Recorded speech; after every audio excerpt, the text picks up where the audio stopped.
Hello everyone, আসসালামু আলাইকুম। কেমন আছেন সবাই? আশা করি ভালোই আছেন। আর আপনাদের দোয়াতে আমিও ভালো আছি। আর আমি সোহান ব্রো আজকে চলে এসেছি নানার এলাকায়।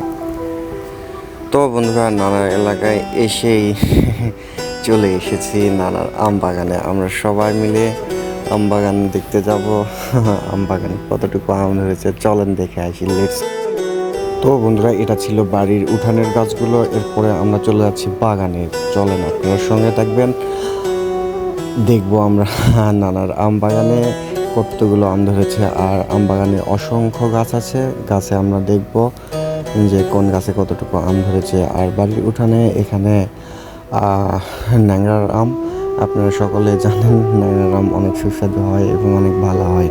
তো বন্ধুরা, চলে এসেছি আমরা আম বাগানে। আর আম বাগানে দেখতেই পাচ্ছেন অসংখ্য গাছ।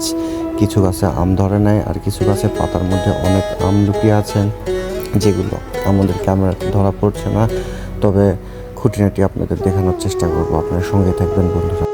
অ্যাকচুয়ালি এরকম গ্রামীণ পরিবেশে আসা হয় না বন্ধুরা। যখন আসা হয় তখন অনেক ভালো লাগে। আর গ্রামীণ পরিবেশ, মুক্ত বাতাস, নদীর পাশে এই বাগানটি অনেক সুন্দর। আর মূল কথা হচ্ছে, আপনারা সবাই জানেন আমার নানা কিছুদিন আগে মারা গেছে। তো উনি মারা যাওয়ার পর থেকে আরও বিশেষ করে এখানে কম আসা হয়। নানা থাকলে অনেক ভালো লাগতো। আসলে অনেক খারাপ লাগছিল এখানে আসার পরে। নানা নেই, নানা বাড়িতে নানা নেই। তো তারপরেও কী করার বন্ধুরা।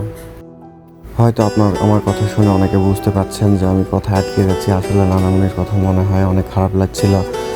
তো সব কিছু মিলে উনি আমাদের খুব আদর করতেন আর আমরা অনেক শ্রদ্ধা করতাম। মূল কথা, ওনাকে হারিয়ে আমরা অনেক বিষণ্ণতা এবং মর্মাহত একটা অবস্থায় আছি। তো আপনারা ওনার জন্য দোয়া করবেন যেন আল্লাহ তাআলা ওনাকে জান্নাত নসিব করেন। তো এই বাগানের পাশেই ওনার কবরস্থান। অন্যদিন সময় করে আপনাদের দেখাবো। তো বন্ধুরা, আপনারা আম দেখতে পাচ্ছেন কত আম ধরেছে। আর আমরা সবাই মিলে এসেছি, মামারা সবাই মিলে এসেছি। আমরা এসেছি এই জন্য মামারা বলছিল চলো আম বাগানে। আর আম বাগানে এসেই মামা গাছে উঠছে।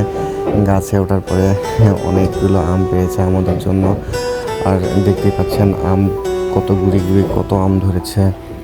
তো সবাই মিলে অনেক এনজয় করছিলাম বন্ধুরা। নানা বাড়িতে আসলে আসলেই অনেক এনজয় হয়।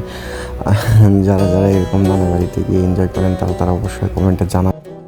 অ্যাকচুয়ালি বন্ধুরা, আমার কথা বলতে আজকে অনেক কষ্ট হচ্ছে, কথা আটকে যাচ্ছে, আপনারা বুঝতেই পারছেন। তারপরেও কী করব, ভিডিওটা শেষ করতে হবে। আর এই জন্যই আপনাদের পাশে আছি। আর আপনারা দেখতে পাচ্ছেন কত আম। তো সব কিছু মিলে আমরা চলে এসেছি আম বাগানে। তো বন্ধুরা, দেখতে পাচ্ছেন আমরা কতগুলো আম পেরেছি। আর আমগুলো দেখেন কতটুকু ফ্রেশ। আর এই আম গাছগুলোতে কোনো ওষুধ দেওয়া নেই, যার কারণে একদম ফ্রেশ। বাজারের আমগুলোতে তো অনেক ঔষধ, ফরমালিন দেওয়া থাকে। একদম ফ্রেশ আম আপনারা দেখতে পাচ্ছেন এখনই গাছ থেকে পাড়া। তো এগুলো আম গাছে পেকেছে। সব কিছু মিলে আমরা অনেক এনজয় করছিলাম বন্ধুরা।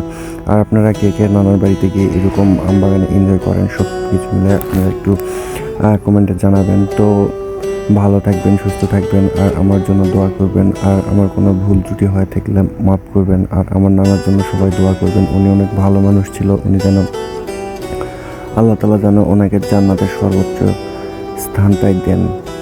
তো ভালো থাকবেন বন্ধুরা। আল্লাহ হাফেজ, আসসালামু আলাইকুম।